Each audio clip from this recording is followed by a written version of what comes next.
Shalom saudara. Pada hari ini berdasarkan perenungan dari buku Renungan Gema, kita akan bersama-sama merenungkan satu bagian firman Tuhan yang terambil dari 2 Samuel pasalnya yang ke-23. Teks 2 Samuel pasalnya yang ke-23 ini merupakan penutup dari seluruh rangkaian kisah dalam kitab 2 Samuel. Dan dalam bagian ini berisi perkataan terakhir berupa nasihat penting dari Raja Daud yang hendak ia nyatakan untuk menjadi perhatian bagi seluruh bangsa Israel. Dalam bagian ini, Daud memulai dengan menyatakan siapa dirinya, yakni seorang orang yang diangkat dan diurapi oleh Tuhan. Dia juga menyatakan bahwa ia adalah pemazmur yang disukai, serta ia menyatakan bahwa apa yang dikatakannya berasal dari Roh Tuhan, sehingga apa yang menjadi perkataan terakhirnya ini sungguh sangatlah penting dan harus benar-benar didengar, diperhatikan, dan dilakukan. Saudaraku, di dalam perkataan terakhirnya ini, Raja Daud hendak memberikan sebuah penekanan akan pentingnya hidup yang adil dan hidup yang takut akan Tuhan.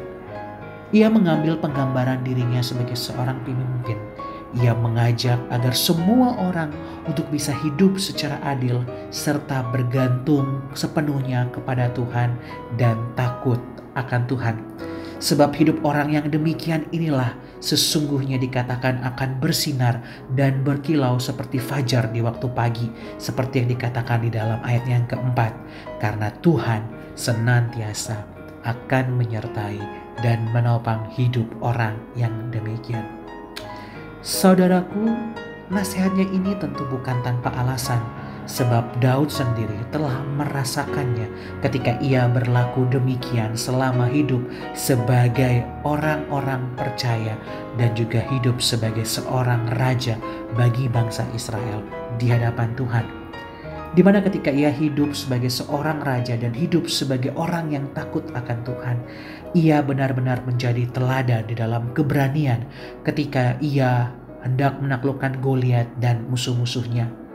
Dia pun juga menjadi teladan di dalam kerendahan hati dan kebergantungan penuh kepada Tuhan, yaitu ketika ia berada di dalam pelarian, dia selalu mengandalkan Tuhan, dan juga di dalam setiap langkah-langkah yang dia ambil ketika hendak berperang maupun di dalam kesehariannya, ketika menjalankan roda pemerintahan dan kehidupannya, dia pun selalu mengandalkan Tuhan. Saudaraku, Daud juga menjadi teladan di dalam mengasihi dan membimbing prajurit-prajurit dan juga rakyat dan sesamanya, sehingga hampir semua mereka rela mati baginya. Dan suatu hal yang luar biasa, Daud juga menjadi teladan bagaimana ia bersikap rela menerima hukuman atas dosa yang diperbuatnya. Bukan karena ia memiliki kekuasaan sehingga ketika ia berdosa, ia tidak perlu dihukum dan ditegur. Justru di sini Daud menunjukkan sebaliknya. Ia rela dihukum dan ditegur oleh Tuhan atas dosa yang dilakukannya. Dan saudaraku, dari apa yang ditunjukkannya melalui sikap hidupnya ini, Tuhan boleh berkenan kepada Daud. Dengan senantiasa Tuhan menyertai hidup Daud dan kepemimpinannya. Bahkan Tuhan pun juga senantiasa menyertai hidup keluarganya hingga akhir masa. Daud mengalami perlindungan dari Tuhan serta tahu diberikan kejayaan. Dan dari keturunannya lah Tuhan mengikat perjanjian kekal, di mana melalui garis keturunannya lah rumah Tuhan akan dibangun. Dan yang terpenting, dari garis keturunannya lah lahir Sang Juru Selamat, yakni Yesus Kristus, Sang Putra Allah. Saudaraku, untuk itulah sikap adil dan takut akan Tuhan menjadi sebuah nasihat yang penting yang Daud ingin nyatakan dan harus dihidupi sepenuhnya oleh setiap bangsa Israel. Daud meminta agar mereka tidak lagi hidup sebagai seorang dursila, melainkan hidup sepenuhnya bergantung kepada Tuhan.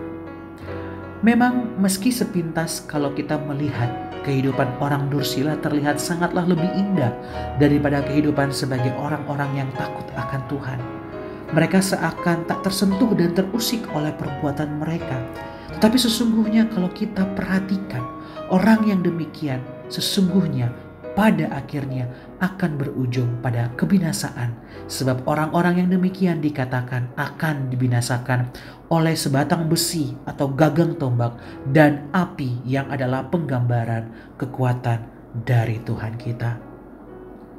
Saudaraku, marilah dari firman Tuhan hari ini sebagai umat Tuhan, orang-orang percaya masa kini, hiduplah hanya dengan bergantung penuh serta takut akan Tuhan semata dan berlakulah adil.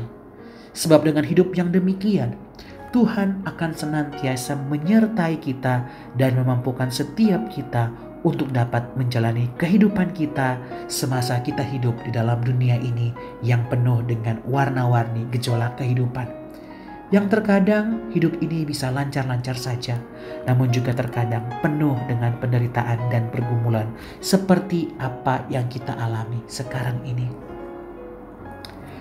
Saudaraku, penyertaan Tuhan di sini bukan hanya berupa sebuah perbuatan-perbuatan ajaib langsung yang boleh kita alami, ataupun berupa kemampuan lebih dalam diri kita yang tiba-tiba diberikan kepada kita. Namun bentuk penyertaannya juga berupa ditempatkannya orang-orang di sekeliling kita untuk menjadi penolong dan support system bagi kita di dalam menjalani dan menghadapi kehidupan. Seperti Daud yang mana Tuhan mengirimkan para pahlawan-pahlawan gagah perkasa yang tercatat di dalam ayat yang ke-8 hingga ayat yang ke-39, yang mana mereka dengan setia dan gagah berani menjadi orang-orang terdekat Daud yang membawa perlindungan serta menjadi penolong bagi kehidupan Daud.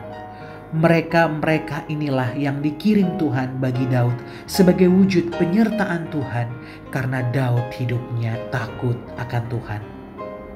Saudaraku, saat ini coba pandanglah di sekeliling kita. Di sana ada orang-orang yang Tuhan tempatkan untuk menolong kita.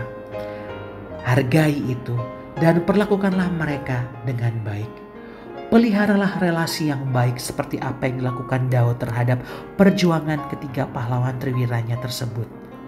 Sebab sesungguhnya keberadaan orang-orang di sekeliling kita inilah merupakan salah satu wujud kasih dan penyertaan Tuhan bagi setiap kita yang takut akan Dia. Saudaraku, percayalah, Tuhan akan selalu menyertai dan melindungi setiap kita. Bahkan Ia akan memberikan kejayaan bagi setiap kita yang selalu bergantung penuh padanya, sesuai dengan waktu dan kehendaklah. Janganlah kita hidup pada akhirnya berujung pada kebinasaan karena memilih hidup sebagai orang-orang dursila yang mana hanya menikmati kehidupan fana namun tidak membawa pada hidup bahagia kekal selamanya. Untuk itu saudaraku, mari tetaplah setia dan takutlah akan Tuhan. Maka Ia yang adalah setia dan adil akan senantiasa memampukan dan menyertai kita dengan tangannya yang perkasa dan juga melalui orang-orang yang ada di sekeliling kita. Bahkan janji kehidupan kekal yang dinyatakannya melalui karya Kristus di atas kayu salib bagi setiap kita orang yang percaya dan takut akan Dia akan senantiasa kita terima dan nikmati hingga pada akhirnya.